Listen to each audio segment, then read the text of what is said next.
हिल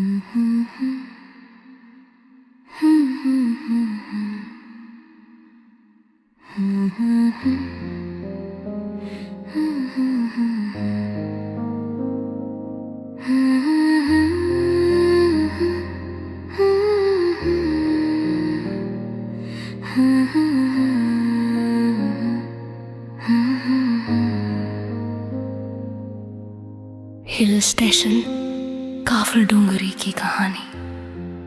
एकमात्र resort, black resort. सिर्फ 4 luxury cottage, बाकी चारों तरफ जंगल और खाई। मौसम विभाग ने रेड अलर्ट जारी किया था। आने वाले 7 दिन भयंकर तूफान, रास्ते बंद, कोई इन कोई आउट नहीं। 2 कपल्स फंस गए, विक्रम और उनकी नई दुल्हन अवनी। शादी को सिर्फ 48 घंटे हुए थे। आरव और उनकी वाइफ नैना, शादी के 5 साल, पर अभी भी एक दूसरे के लिए पागल। रिसॉर्ट मालिक ने चेतावनी दी, बिजली जाएगी, फोन नहीं चलेंगे और तूफान की रफ्तार आने से किमी घंटा तक पहुंचेगी। जो करना है अपने कॉटेज में करो।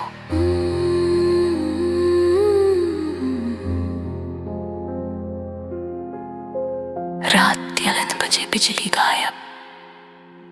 विक्रम और अवनी अपने कॉटेज में। बाहर हवा का शोर ऐसा कि लगे कोई चीख रहा हो। अवनी डर के मारे विक्रम से लिपट गई। विक्रम ने उसे दीवार से सटा दिया। डर मत, मैं हूं ना। उसने अवनी की कमीज के सारे बटन एक झटके में खोल दिए। बाहर बिजली कड़की, कमरे में चिंगारी सी गौंधी। अवनी की सांसें तूफान से भी तेज। विक्रम ने उसे पेट पर पटका और ऊपर से पूरी ताकत से दबाया। पलंग जोर जोर से हिलने लगा। बाहर पेड़ उखड़ रहे थे, अंदर 2 जिस्म एक दूसरे में उखड़ रहे थे।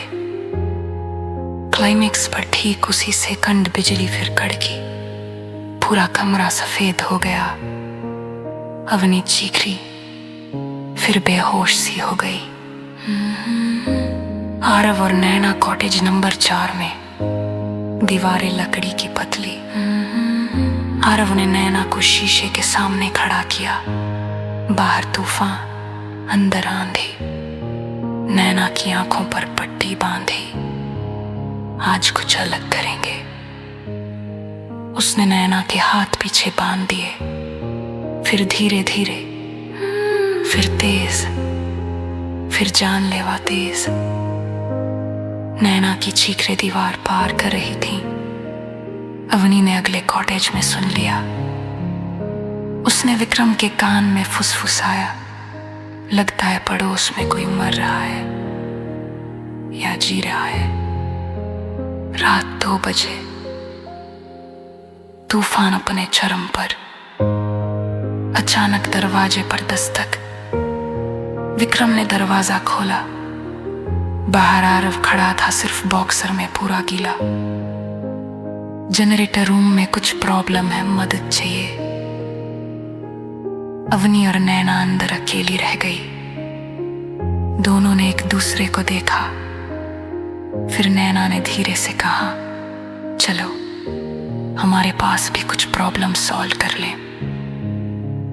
पहली बार 2 औरतें बिना मर्द के एक दूसरे के टेम्परेचर को मापने लगी। जब विक्रम और आरव लौटे तो दोनों लड़कियां एक ही कंबल में थी, होंठ लाल, आंखें जंगली। अब खेल बदल गया। आरव ने प्रस्ताव रखा, चलो स्वैप करते हैं, सिर्फ एक रात। विक्रम हंसा, तूफान में सब जायज है। विक्रम नैना के साथ कॉटेज 4 में, आर अवनी के साथ कॉटेज 2 में। दीवारों के पार एक दूसरे की आवाजें सुनाई दे रही थी। जलन, जोश, बदला और पागलपन। सुबह 5 बजे तक कोई सोया नहीं। जब लौटे तो चारों की आंखें लाल, होंठ कटे हुए, गले पर निशान। किसी ने कुछ नहीं बोला, बस एक दूसरे को देखकर मुस्कुराए। सबसे भयानक रात, हवा की रफ्तार क्यूरी से किमी। घंटा, रिसोर्ट की छत उड़ गई। चारों एक ही कॉटेज में आ गए। कॉटेज नंबर सबसे मजबूत। अब कोई नियम नहीं, कोई शर्म नहीं। एक ही कमरा, एक ही बेड, 4 जिस्म। बाहर दुनिया खत्म हो रही थी, अंदर नई दुनिया बन रही थी। कोई चीखता था, कोई हंसता था, कोई रोता था। क्लाइमेक्स एक साथ आया। ठीक उसी पल पूरी पहाड़ी पर बिजली गिरी। सारी लाइट्स फट गई। कमरे में अंधेरा, सिर्फ 4 गर्म सांसें और एक दूसरे की धड़कनें। सुबह तूफान रुका, रास्ते खुल गए। हेलीकॉप्टर आया ले जाने, चारों चुप थे। हेलीकॉप्टर माताए चुते वक्त avne na na ka heart chutu pino lena ne vikran ki ungele bagai har ne vikran ke tande ka हाथ चरा था। उन्हें कुछ नहीं बोला, नसीता आखिरी में से, और सिर्फ सब अपने अपने हेर चली गए। पर एक सार बाद उसे रसोद की बुकिंग फिराई।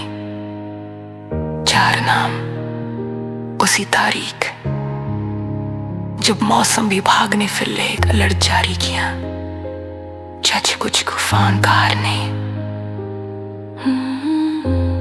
अंदर आते हैं।